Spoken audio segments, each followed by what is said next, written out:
mau beli rumah secara cash tapi dananya belum cukup. Tapi kalau ditunda, semakin hari, semakin bulan, dan semakin tahun harga rumah akan semakin naik. Ada sih jalan keluarnya, yaitu mengambil rumah secara KPR. Tapi berapa lama sih proses KPR? Simak terus videonya sampai habis, jangan di skip-skip. Jangan lupa untuk di-like, subscribe, and share sebanyak-banyaknya agar channel Novi Surastri bisa berkembang ya.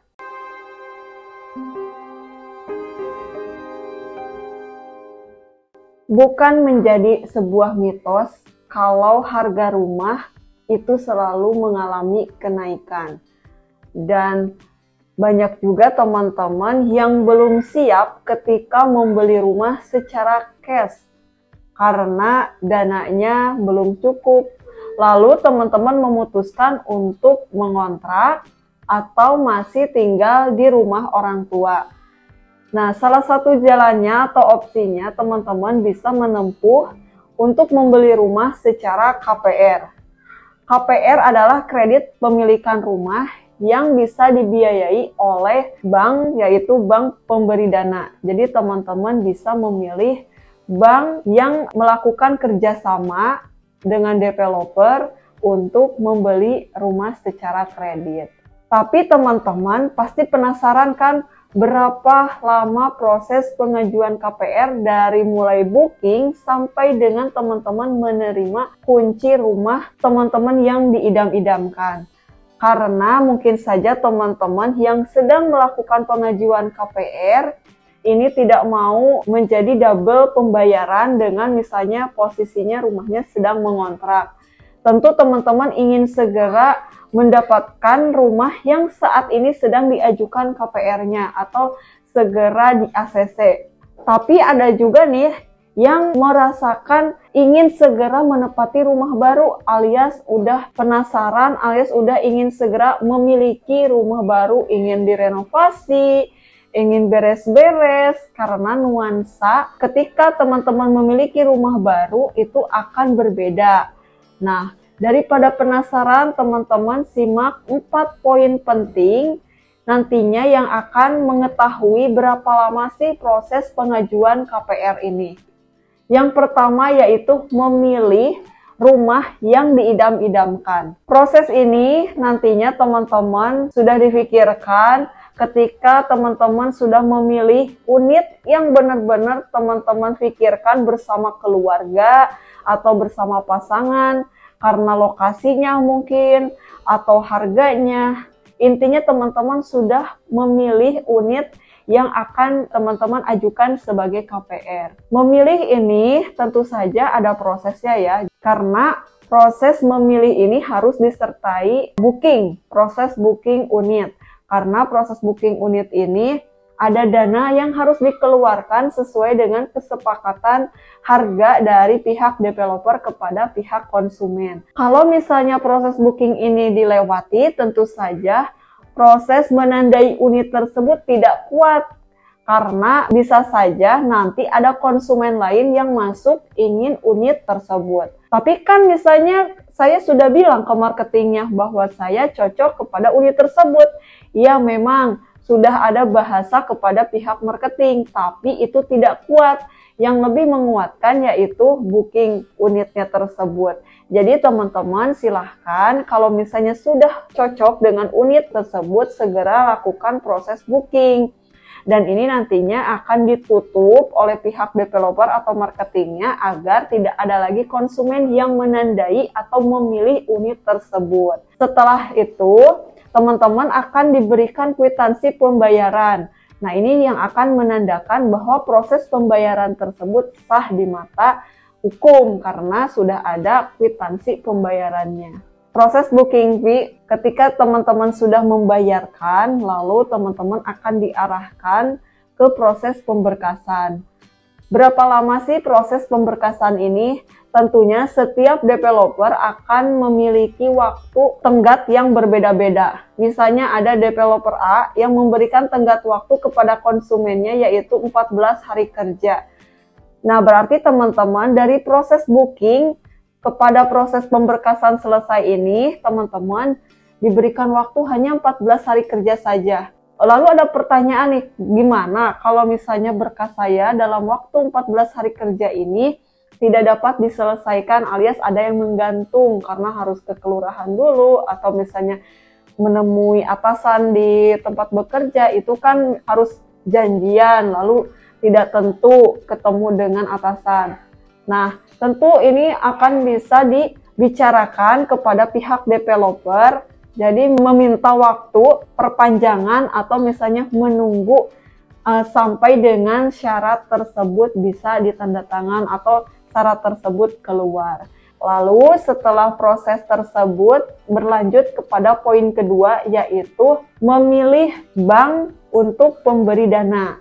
Nah, ketika teman-teman sudah dalam proses memilih unit, teman-teman dipastikan juga harus tepat dalam memilih bank yang nantinya akan memberikan dana untuk proses pengajuan KPR-nya. Entah itu mau memilih secara syariah atau konvensional. Itu silahkan teman-teman pikirkan atau pertimbangkan bersama keluarga dan juga budget keuangan.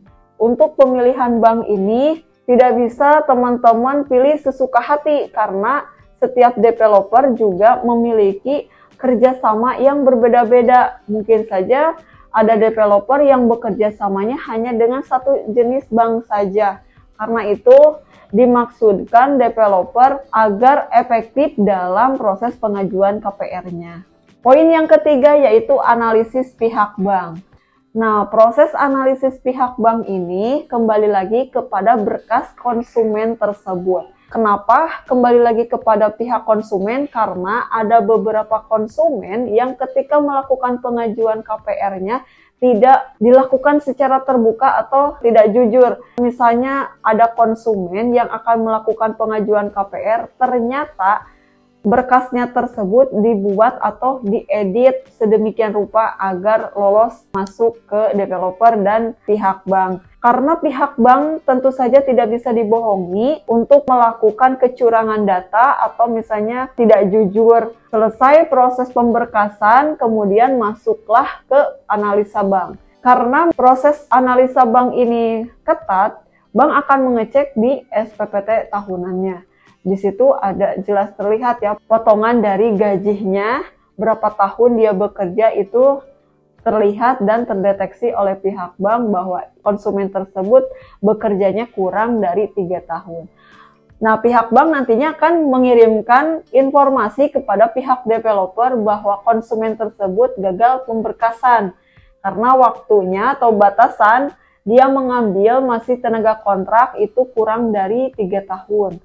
Lalu nantinya pihak developer akan menginformasikan ulang kepada konsumennya. Nah, dari sinilah konsumen ketahuan kan kalau misalnya datanya telah dilakukan edit data. Karena pihak developer tidak bisa mengecek secara langsung ataupun BI checking, itu tidak ada akses ya kalau pihak developer. Yang berhak mengecek BI checking yaitu pihak bank dan konsumen itu sendiri yang datang langsung ke pihak OJK-nya untuk mengecek status BI checking konsumen tersebut. Jadi seperti itu ya teman-teman.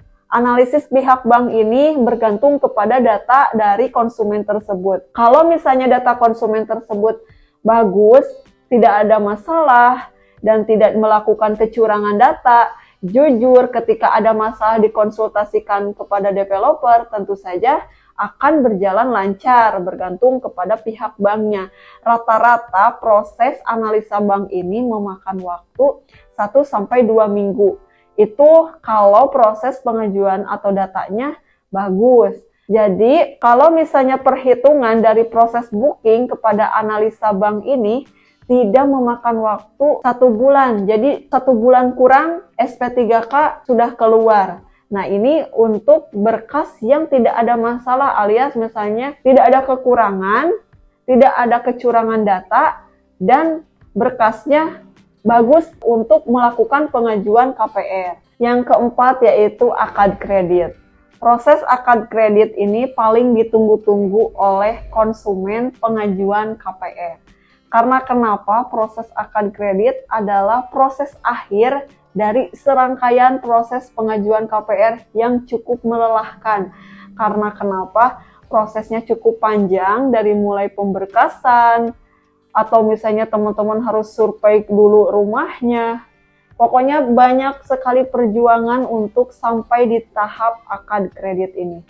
Nah, akad kredit ini tentu saja tidak bisa diwakilkan ya teman-teman. Ketika teman-teman masih single atau belum berumah tangga, silahkan teman-teman mau membawa orang tua atau calon pasangan untuk hadir di bank tempat akad, silahkan, itu bisa ya teman-teman. Tapi ketika teman-teman sudah berumah tangga, pengajuannya itu istri atau misalnya suami, tentu saja harus dihadirkan, tidak boleh diwakilkan. Kalau misalnya urgent atau tidak bisa berhalangan atau misalnya ada kendala, teman-teman harus membuat surat kuasa di hadapan notaris karena teman-teman atau pasangannya tidak bisa hadir saat akad kredit. Proses akad kredit ini tentu saja melibatkan pihak bank, pembeli alias teman-teman sebagai konsumen, pihak developer, dan juga notaris. Nanti prosesnya bisa massal ataupun perorangan.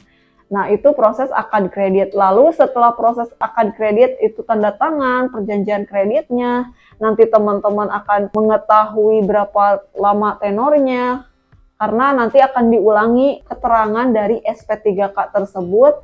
Lalu tahap terakhirnya nanti pihak developernya akan memberikan serah terima kunci kepada teman-teman. Dari sinilah teman-teman merasakan suasana yang bahagia karena rumahnya sudah sah dimiliki oleh teman-teman meskipun statusnya masih kredit.